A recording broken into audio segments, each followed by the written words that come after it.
In the modern age, it is almost impossible to truly disappear. We leave digital footprints with every step we take. Our phones track our locations, cameras record our faces, and satellites watch from above.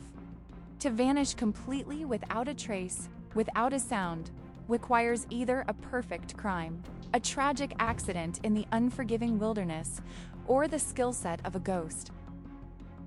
On a freezing November morning in Sweden, a man walked out of his apartment in Stockholm.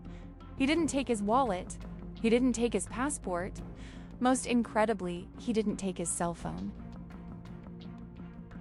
He was not a man running from the law, nor was he suffering from mental decline.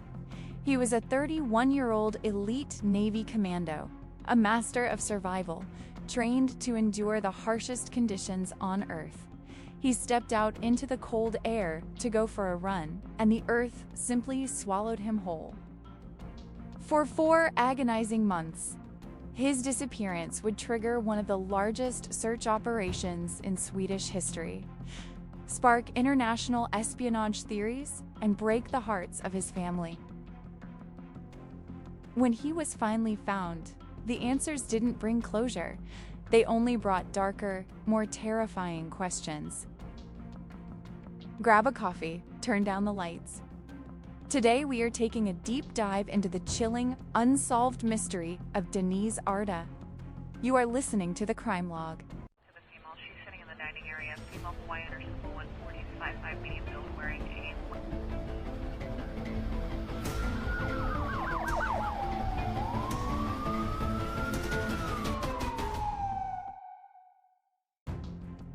To understand the absolute bizarre nature of this case, we have to look closely at who Deniz Arda was. This was not a civilian who got lost in the woods. Born to Turkish immigrant parents in Malmö, Sweden, Deniz grew up navigating 2 cultures. His father, Yüksel Arda, and his mother, Shukran, raised a son who was fiercely dedicated, respectful, and highly intelligent. Deniz was the kind of person who didn't take shortcuts in life. So while others partied, he trained. He didn't smoke, he rarely drank, and he held a black belt in Taekwondo. But his true calling was the military. Deniz joined the Swedish Armed Forces and didn't just pass the basic requirements. He excelled. He successfully completed 4 separate, highly grueling commando training courses. We are talking about winter warfare, underwater combat, and deep woods survival. He was physically and mentally engineered to survive scenarios that would kill an average human in hours. By 2020, at just 31 years old, Deniz was a highly decorated officer. He was serving as an operational manager and an instructor at the prestigious military academy in Stockholm. He was training the next generation of Sweden's elite. In mid-November, Deniz was gearing up for something big. He was assigned to evaluate 50 Navy commandos in a highly classified military exercise up in Arvidsjaur, in the freezing northern territories of Sweden. This exercise was so critical and Deniz's role so strategic that military protocol dictated he and 3 other top officers had to travel on completely separate military aircrafts. Just in case one went down, the mission could still survive. He was a man holding sensitive operational knowledge, a man whose disappearance would send shockwaves up to the highest levels of the Swedish government. Let's trace his final confirmed movements. In cases like this, the timeline is everything. Thursday, November 12, 2020. At 3:20 p.m., CCTV cameras captured Deniz leaving his local gym in central Stockholm. He looks relaxed, carrying his gym bag. A few hours later, security cameras at a local supermarket record him buying groceries and checking out at the register. He is buying normal food for a normal weekend. There is absolutely nothing in his demeanor that suggests a man in distress or a man planning to disappear. Friday, November 13th. At 11:17 a.m., digital forensics show he watched a short YouTube video on his personal computer. this is the last time his digital footprint interacts with the world. Later that day, he sends a casual message to a group chat with his military colleagues. He mentions that on Saturday, he plans to tackle the Skramandladana Brutal, 50-kilometer nature trail that winds through the dense, rocky forests south of Stockholm. Saturday, November 14th, Deniz Arda leaves his apartment, and from this moment on, the timeline goes completely dark. No witnesses, no CCTV, no digital pings, nothing. When Sunday arrived and Deniz failed to board his highly secure military flight, the Swedish armed forces immediately knew something was catastrophically wrong. Deniz does not miss flights. He does not go AWOL. By Wednesday, November 18th, the Swedish armed forces issued an official, public statement regarding his disappearance. This is incredibly rare for the military, highlighting the severity of the situation. The search that followed was unprecedented. The police, the military, and a massive civilian volunteer organization known as Missing People Sweden mobilized. We are talking about thousands of volunteers, military helicopters equipped with thermal imaging, and specialized cadaver dogs. They scoured the 50-kilometer Skramland Trail. They searched the Tyresta National Park. They calculated weather patterns, survival rates, and water currents. They logged over 10,000 hours of active searching. The result? Zero. Not a piece of clothing, not a footprint, not a drop of blood. But the most chilling discovery was made by the police, inside Deniz's apartment. When authorities forced their way into his home, they found his life perfectly frozen in time. His wallet was there, his ID and passport were there, and resting quietly on the table was his cell phone. Imagine this. You are a survival expert. You are planning to run 50 kilometers through a freezing, rugged forest in November. The temperatures are dropping. Why, under any logical circumstance, would you leave your phone at home?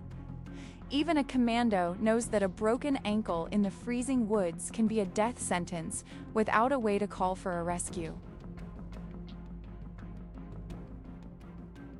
The fact that he left his phone behind completely shattered the routine run theory. It meant he either intended to be completely untraceable, or he never planned to go on that run at all. As days turned into weeks and weeks into months, the silence became deafening. His family in Turkey and Sweden were living in a waking nightmare. His father, Yüksel Arda, gave heartbreaking interviews to the press, stating that his son could easily neutralize 3 or 4 attackers with his bare hands. If someone took Deniz, it wasn't a random mugging. It would have to be a highly coordinated hit. We must remember the geopolitical climate of late 2020. Sweden was experiencing heightened tensions in the Baltic Sea, with numerous reports of unidentified foreign submarines and espionage activities. Did Deniz Arda, an elite instructor with access to classified commando tactics and deployment schedules, become a target for a foreign intelligence agency? Was he abducted for information? Or was he a ghost? Did the Swedish military send him on a Black Ops mission, using the disappearance as a cover story while he operated under the radar? Some even whispered about the possibility of a voluntary disappearance, that the pressure of being the perfect soldier became too much, and he walked away to start a new life. But leaving his passport and money behind made that almost impossible.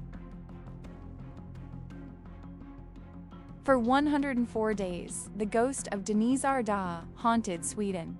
Then, on February 27, 2021, the illusion of espionage and secret missions came crashing down in the most tragic way possible. A Polish hiker, a man named Ori Lazowski, was exploring the Tyresta National Park. He wasn't on the main trails. He was hiking through the dense, untouched, and rocky off-trail areas. Suddenly, he spotted something out of place in the wilderness, a single running shoe. A few meters away, a pair of pants. He followed the trail of belongings to a deep, rocky crevice, a dark hollow in the stone. Inside, he found human remains. The body was severely decomposed, but DNA testing in early March confirmed the nightmare. It was Deniz Arda. The Swedish police held a press conference. They stated that after a preliminary autopsy, they found no evidence of trauma, no signs of a struggle, and no indication of foul play. They concluded that it was likely a tragic accident. Perhaps he slipped, fell into the crevice, and succumbed to the freezing temperatures. Case closed. But for those who followed the case closely, the official explanation felt like a desperate attempt to wrap up an uncomfortable mystery. Here is why the accident theory doesn't hold up for many. First, the location. The crevice where he was found was in an area that had been heavily searched by volunteers and cadaver dogs months earlier. How did professional search teams and dogs miss a body in an area they had already covered? Some theorize the body was moved there later. Second, the state of the remains. There were unverified rumors in the press and on forums that the body was not entirely intact when found. While police never confirmed this, it fueled speculation of something much more sinister than a simple fall. Third, the digital search history. According to leaks from cyber investigators, when they analyzed Deniz's computer, they found that he had actively searched for images of that exact rocky crevice before he left his house.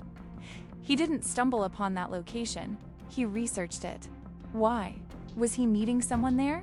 Was it a designated drop-off point? Or was it something deeply personal? His family is still waiting for complete answers. The exact cause of death remains a lingering shadow. A highly trained military asset, capable of surviving the impossible, went for a run and ended up dead in a crevice he had researched without his phone in an area that had already been searched. Deniz Arda's story is a chilling reminder that no matter how much training you have, the world is still full of dark, unexplained corners. Was it the perfect crime? A tragic accident? Or a secret taken to the grave? Let me know what you think in the comments below. If you want to dive into more unsolved mysteries and deep true crime analysis, make sure to subscribe and hit the notification bell.